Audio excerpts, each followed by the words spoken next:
Israel American സംയുക്ത ആക്രമണത്തിൽ ഇറാന്റെ പരമോന്നത നേതാവ് ആയത്തുള്ള അലി ഖമേനിക്ക് പരിക്കേറ്റുവെന്ന സംശയം. ആയത്തുള്ള അലി ഖമേനിയുടെ ടെഹ്റാനിലെ ഓഫീസിനെയും കൊട്ടാരത്തെയും ലക്ഷ്യമിട്ടുള്ള ആക്രമണമായിരുന്നു ഇന്ന് പുലർച്ചെ മുതൽ ഇസ്രായേലും അമേരിക്കയും നടത്തിയത്. ആക്രമണത്തിൽ ഖമനേയിയുടെ കൊട്ടാരം പൂർണ്ണമായും തരിപ്പണമായി എന്നുള്ള വാർത്തയാണ് ഇപ്പോൾ പുറത്തു വരുന്നത്. ഖമനേയിയുടെ കൊട്ടാരത്തെയും മസൂദ് പെഷസ്കിയാന്റെ ഔദ്യോഗിക വസതിയെയും ലക്ഷ്യമിട്ടായിരുന്നു ആദ്യഘട്ട ആക്രമണങ്ങൾ. ഇസ്രായേലിൻ്റെയും അമേരിക്കയുടെയും ഫൈറ്റർ ജെറ്റുകൾ നിരന്തരമായി ബോംബ് വർഷിച്ചത് ടെഹ്റാന്റെ ഏറ്റവും പ്രധാനപ്പെട്ട തന്ത്രപ്രധാന മേഖലകളിൽ തന്നെയായിരുന്നു.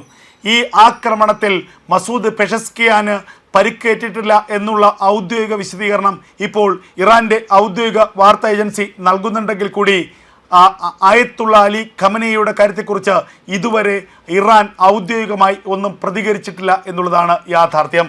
അതേസമയം തന്നെ ദിവസങ്ങൾക്ക് മുൻപ് ഖമനേയിയെ ഒരു അജ്ഞാത സുരക്ഷിത കേന്ദ്രത്തിലേക്ക് ഇറാന്റെ ഭരണകൂടം മാറ്റി എന്നുള്ള വാർത്തകളും ഇറാനിലെ ചില ഔദ്യോഗിക ഉദ്യോഗസ്ഥരെ ഉദ്ധരിച്ചുകൊണ്ട് അന്തർദേശീയ മാധ്യമങ്ങൾ റിപ്പോർട്ട് ചെയ്യുന്നുണ്ട്.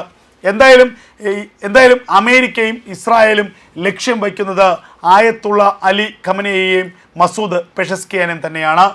ഇറാന്റെ മതഭരണകൂടമാണ് ഇറാന്റെ എല്ലാ പ്രശ്നങ്ങൾക്കും കാരണമെന്ന് അമേരിക്കയും ഇസ്രായേലും കരുതുന്നു. നിലവിൽ ഇറാന്റെ ഈ മതഭരണകൂടത്തിൻ്റെ താൽപ്പര്യങ്ങൾ മാത്രമാണ് സംരക്ഷിക്കപ്പെടുന്നത്. ജനാധിപത്യം ഇറാനിൽ പൂർണ്ണമായും നിഷേധിക്കപ്പെടുന്നു. ജനാധിപത്യം എന്നുള്ളത് ഇറാനിൽ ഇല്ലാത്ത കാര്യമാണ്.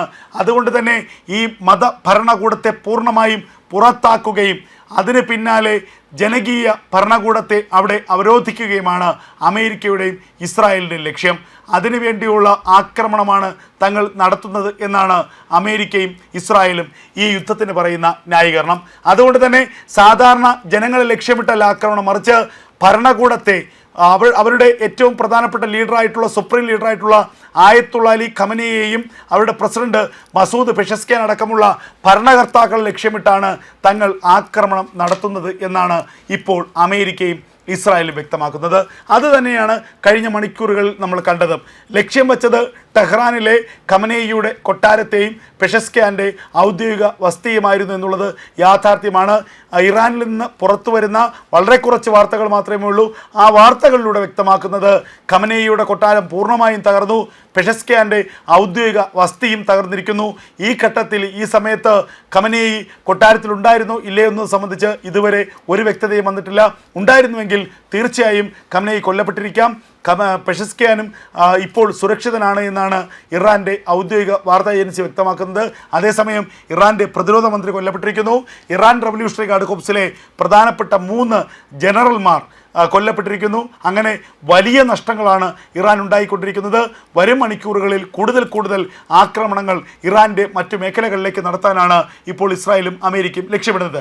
കഴിഞ്ഞ മണിക്കൂറുകളിൽ ഇറാനിലെ 5 നഗരങ്ങളിൽ, ടെഹ്റാൻ അടക്കമുള്ള 5 നഗരങ്ങളിലെ സൈനിക കേന്ദ്രങ്ങൾ ലക്ഷ്യമിട്ട്, തന്ത്രപ്രധാനമായ മേഖലകൾ ലക്ഷ്യമിട്ട്, അതുപോലെ സൈനിക പരിശീലന കേന്ദ്രങ്ങൾ ലക്ഷ്യമിട്ട്, ആയുധ നിർമ്മാണ ശാലകൾ ലക്ഷ്യമിട്ടായിരുന്നു അമേരിക്കയുടെയും ഇസ്രായേലിൻ്റെയും ആക്രമണം. ഓയിൽ പ്ലാന്റുകളോ അല്ലെങ്കിൽ അതുപോലെ ഇന്ധന ഉൽപ്പാദന കേന്ദ്രങ്ങളോ ഒന്നും തന്നെ ഈ ആക്രമണത്തിൽ അമേരിക്കയോ ഇസ്രായേലോ ലക്ഷ്യമിട്ടില്ല. ഇതിൻ്റെ ഒരു പ്രധാനപ്പെട്ട ഉദ്ദേശം എന്നുള്ളത് ഇറാൻ എന്ന രാജ്യത്തെ നശിപ്പിക്കുക എന്നുള്ളതല്ല. ഈ ആക്രമണത്തിലൂടെ, യുദ്ധത്തിലൂടെ അമേരിക്കയും ഇസ്രായേൽ ലക്ഷ്യമിടുന്നത് ഇറാനിലെ ഭരണകൂടത്തെ പൂർണ്ണമായും അട്ടിമറിക്കുക, ഇറാനിലെ ഭരണത്തെ അട്ടിമറിച്ചുകൊണ്ട് പുതിയൊരു ഭരണ സംവിധാനം ഇറാനിൽ കൊണ്ടുവരിക എന്നുള്ളതാണ്. അതുകൊണ്ട് തന്നെയാണ് ഇറാൻ്റെ ഓയിൽ പ്ലാന്റുകളോ അല്ലെങ്കിൽ ഇന്ധന ഉൽപ്പാദന കേന്ദ്രങ്ങളോ ഒന്നും തന്നെ അവർ ലക്ഷ്യം വയ്ക്കാത്തതും. ഇനി യുദ്ധത്തിൻ്റെ 2ാം ഘട്ടത്തിലോ 3ാം ഘട്ടത്തിലോ ഇനി അത് ലക്ഷ്യം വെച്ചുകൂടായിരുന്നില്ല.